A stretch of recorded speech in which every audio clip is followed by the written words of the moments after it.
दोस्तों यदि आपको पता चले कि एक खूबसूरत कन्या जिसकी रगों में खून के बजाय दौड़ता हो जहर,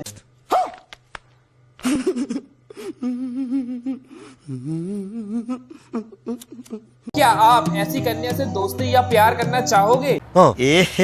रहा नहीं जाता, तड़प ही ऐसी है ना। यदि आपने ऐसा किया तो पहली ही फुर्सत में हो जाएगी आपकी मौत। देखा आपने लापरवाही का नतीजा है।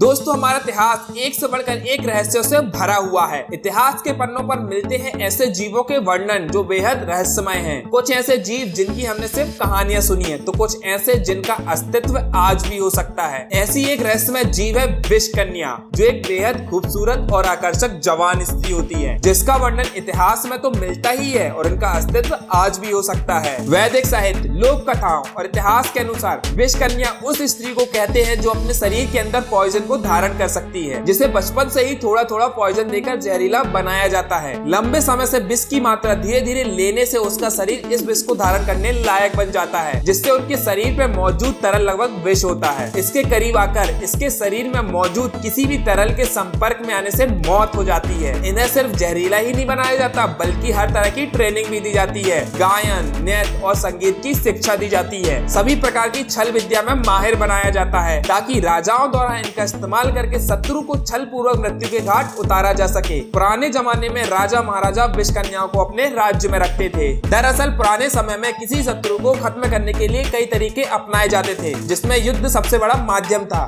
लेकिन तब क्या होगा जब शत्रु आपसे ज्यादा बलशाली हो, आपके पास उससे लड़ने के लिए सही बल भी ना हो। ऐसी स्थिति में विष कन्या या विष पुरुष काम आते थे। यह उन लोगों के साथ मिल जाते थे उन्हें जिन्हें खत्म करना होता था। अगर पुरुष होता था तो नौकर बनकर राजा की सेवा करता, और अगर कन्या होती तो राजा का मनोरंजन करती थी, जिससे किसी को कोई शक भी नहीं होता था। सही मौकों की तलाश में रहते इन लोगों को बस एक मौका चाहिए, जिससे यह चूकते नहीं थे। एक तरह से यह राजा महाराजा के गुप्त हथियार का एक हिस्सा ही थे। विष कन्या बनने का गुण कुछ बच्चों में बचपन से ही होता था। नगर वधु की निगरानी में इन बच्चों को एक ऐसे जहर की डोज दी जाती थी जिसका प्रभाव धीरे धीरे चढ़े। उन बच्चों का शरीर जहर को धीरे धीरे स्वीकार करने लगता था, और फिर उनके अंदर भी जहर बनना शुरू हो जाता। यहाँ तक कि उनके जहर से सांप भी मर सकते थे। फिर इंसान की बात ही क्या थी। विष कन्या या विष पुरुष की पहचान करना बेहद मुश्किल होता था, क्योंकि ऊपर से कोई इनके और साधारण मनुष्य में फर्क नहीं बता सकता था। इस वजह से यह अपने आसपास के लोगों में घुल मिल जाते और मौका देखते ही अपने काम को अंजाम देकर वहां से निकल लेते थे। विष कन्याओं को समझने के लिए सबसे पहले मिथ्रीडेट्स के बारे में जानना होगा। मिथ्रीडेट्स नाम का एक ग्रीक राजा था, जिसके पिता की मृत्यु खाने में परोसे गए जहर की वजह से हुई थी। इस बात का डर मिथ्रीडेट्स के अंदर भी बैठ गया था कि उसे भी जहर देकर मार दिया जाएगा। इसलिए उसने बहुत सीमित मात्रा में रोज जहर लेना शुरू किया, और धीरे धीरे उसका शरीर जहर का आदी हो गया। इसको देखते हुए दुनिया भर में यह पद्धति अपनाई गई और उसका नाम मिथ्रीडाइटिज्म रखा गया। इस पद्धति की वजह से ही हमारे पास एंटीबायोटिक्स और एंटीवेनम जैसी दवाइयां बन पाई। इसी पद्धति को अपनाकर एक साधारण लड़की को विष कन्या बनाया जाता है। कुछ बच्चों के जन्म के समय जब लोगों को पता चलता कि शादी के बाद जिससे इन बच्चों की शादी होगी वह मर जाएगा, तो यह लोग ये सोचकर कि किसी की जिंदगी खत्म करने की बजाय इसे शाही सेवा में लगा दिया जाए। यही सोचकर लोग अपने बच्चे राजा को सौंप देते थे, जो नगर वधु के पास रहकर हर तरह की कला सीखते। साथ ही इन्हें जहरीला भी बनाया जाता था। इसके लिए उनके शरीर में ऐसे जहर को पहुंचाया जाता था जो कम जहरीला हो। धीरे धीरे जब जहर को शरीर एक्सेप्ट कर लेता था, तब जहर की मात्रा को बढ़ा दिया जाता था। इससे बच्चों का शरीर इतना जहरीला हो जाता था कि उसकी लार और नाखून काटने से भी दूसरे के शरीर में जहर फैल जाता था और वह मर जाता था। जिन लड़कियों की प्रतिरोधक क्षमता कमजोर होती थी उनकी मौत कुछ ही दिनों में हो जाती थी, और जिनकी प्रतिरोधक क्षमता तगड़ी होती थी वह जहर का सेवन करते करते जवान हो जाती थी। जवान होने तक उनके शरीर पर मौजूद पूरा तरल लगभग जहरीला हो जाता था। उसके बाद यह विष कन्या आसानी से किसी की भी जान ले सकती थी। कल्कि पुराण के अनुसार उस काल में जब किसी घर में पंडित किसी बच्चे को विष कन्या योग से पीड़ित बता दिया करते थे, तो उस बच्चे को परिवार से अलग कर राजा की सेवा में भेज दिया जाता था। आचार्य चाणक्य के अर्थशास्त्र में वर्णन में मिलता है कि राजा और महाराजा अपने दुश्मनों को नियंत्रित करने और उनका कत्ल करवाने के लिए विष कन्याओं का इस्तेमाल किया करते थे। विष कन्याओं का इस्तेमाल खास तौर पर किसी विशेष व्यक्ति को मारने के लिए किया जाता था। यह विष कन्या उसे अपने आकर्षण के जाल में फंसाकर उसे मौत की नींद सुला देती थी, और लोगों को पता भी नहीं चलता था कि आखिर उसकी मौत कैसे हुई।